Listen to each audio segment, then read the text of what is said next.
नमस्कार साथियों, आज मैं विलियम शेक्सपियर के कुछ प्लेज की डेट को याद करने का फार्मूला बताऊंगा, शॉर्ट ट्रिक बताऊंगा। मुझे ज़्यादा इधर उधर की बात करना तो आता नहीं है, मैं डायरेक्ट आपको वीडियो पर ले चलता हूं। और इस कुछ मैंने नाटक लिए हैं विलियम शेक्सपियर के, उनकी डेट को याद करने की शॉर्ट ट्रिक मैं बता रहा हूँ और ध्यान से सुन लीजिए। एक मज़े में ही याद हो जाएंगे डेटें।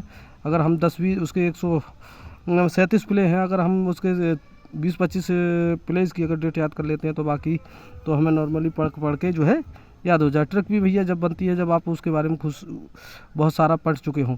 तो मैंने भी पढ़ा है बार बार, तो मेरे दिमाग में भी कुछ ट्रिक आई है, तो मैं चाहता हूँ कि आपको लोगों को शेयर कर दूँ। तो अगर पसंद आए तो चैनल को लाइक करें, चैनल को सब्सक्राइब करें, लाइक करें और कमेंट करें।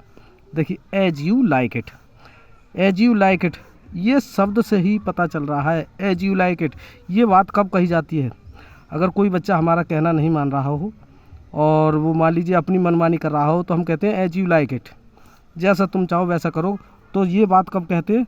जब वो क्रिया अंत में, यानी कि अंतिम पड़ाव पर हो, यानी कोई हमारा कहना ना मानता हो, 99 बात पहुंच जाती है, तो ऐसी पोजीशन हम कहते हैं भैया एज यू लाइक इट। यानी कि 1599-1600 के बीच में ये नाटक लिखा गया। ऐसे ही all's well that ends well, all's well that ends well, भैया आल वेल और दैट एंड वेल्स, ये जब इसके नाम से ही पता चल रहा है कि भैया सब ठीक तो अंत तक ठीक। ये कब हो जाती है ये बात? जब कोई बात 2-3 व्यक्तियों के बीच में पड़ जाए तो क्या होता है? सब भला तो अंत भला होता है। इसका मीनिंग यही आ रहा होगा लगभग। तो 1602-3 में लिखी गई, यानी कि ये ध्यान रखेंगे 2-3 के बीच में जब कोई बात पड़ जाती है तो सब भला तो अंत भला हो जाता है। द कॉमेडी ऑफ एरर, अब देखिए कॉमेडी ऑफ एरर। अब एरर का, एरर जो होता है, एरर आदमी 92-93 की उम्र में जब पड़ जाता है, चला जाता है 92-93 की उम्र में, तो एरर करता है। वो भी कैसे करता है? कॉमेडी वाले, यानी कि हंसी वाले। यानी कि उसमें एरर भी ऐसे होते हैं जैसे कॉमेडी वाले, उन पर हंसियाँ आती हैं। तो कौन सी उम्र में? 92-93 की उम्र में अगर आदमी पहुंच जाता है। तो कहने का मतलब ये नाटक लिखा गया 1592-93 में। आशा करता हूँ कि आपको मेरी जो ट्रिक है आपको कुछ हेल्प करेगी डेटों को याद करने में। तो सुनते रहिए। द टाइमिंग ऑफ श्रीयू, श्रीयू, श्रीयू से ही शब्द शुरू लगा लीजिए। इस श्रीयू को क्या समझे? शुरू। और शुरू की क्या 3-4 बातें, शुरू की 3-4 बातें, यानी कि 1593-94, शुरू की 3-4 बातें, यानी कि 1593-94 में लिखा गया ये नाटक। ध्यान से सुन लीजिए अगला, जूलियस सीजर। सीजर को मैंने कैसे, जूलियस सीजर की डेट कैसे याद रखी है मैंने? सीजर, सीजर का मतलब सिजेरियन जो होता है, ऑपरेशन करके बच्चा निकलता है, उसको सिजेरियन बोलते हैं। तो जूलियस सीजर को क्या करें? सिजेरियन। सिजेरियन कब किया जाता है? 99 में बात पहुंच जाए, 99 की कंडीशन पर, अंतिम समय में, यानी कि 99 पर बात पहुंच जाती है तो क्या करा जाता है? सिजेरियन करके बच्चा पैदा किया जाता है। तो 1599-1600 के बीच में ये जूलियस सीजर लिखा गया।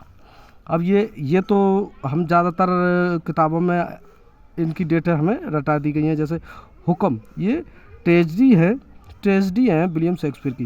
तो एच का मतलब हुआ हैमलेट, हैमलेट लिखा गया 1601-2 में। और ओ का मतलब ओथेलो 3-4 में लिखा गया। और के का मतलब किंगलियर, किंगलियर का मतलब 5-6 में लिखा गया, 4-5 में लिखा गया। मैकबेथ 5-6 में लिखा गया। तो आपको हुक्म शब्द याद रख के 1, 4, 3, 4, 5, 6 याद रह जाए तो ये आपको याद हो जाएंगे इनकी भी डेट है। सिम्बेलिन, सिम्बेलिन का मतलब सिम्बेलिन, सिम्बेलिन की 1609-10 में लिखा गया है। अब लाइन, लेन का मतलब है 9 कर दो इसे, सिम्बे 9, सिम्बे 9, 9 का मतलब 1609-10 में। मैंने तो ऐसे ही याद किया है, आप भी 1-2 बार देखेंगे तो आपको भी याद हो जाएगी इसकी डेट। द विंटर्स टेल, और टेल का मतलब कहानियाँ, और विंटर का मतलब जाड़े में। अब जाड़े में कहानियाँ जो है 10-11 बजे तक अच्छी लगती हैं, यानी कि 1610-11 में। यानी कि गानियाँ जो है, मान लीजिए विंटर में जब समय काटने के लिए हम कहानियाँ जो है 10-11 बजे तक सुनते हैं, तब समय कटता है, यानी कि 1610-11 में। टेम्पेस्ट, और टेम्पेस्ट की डेट याद करना बहुत ही सरल है।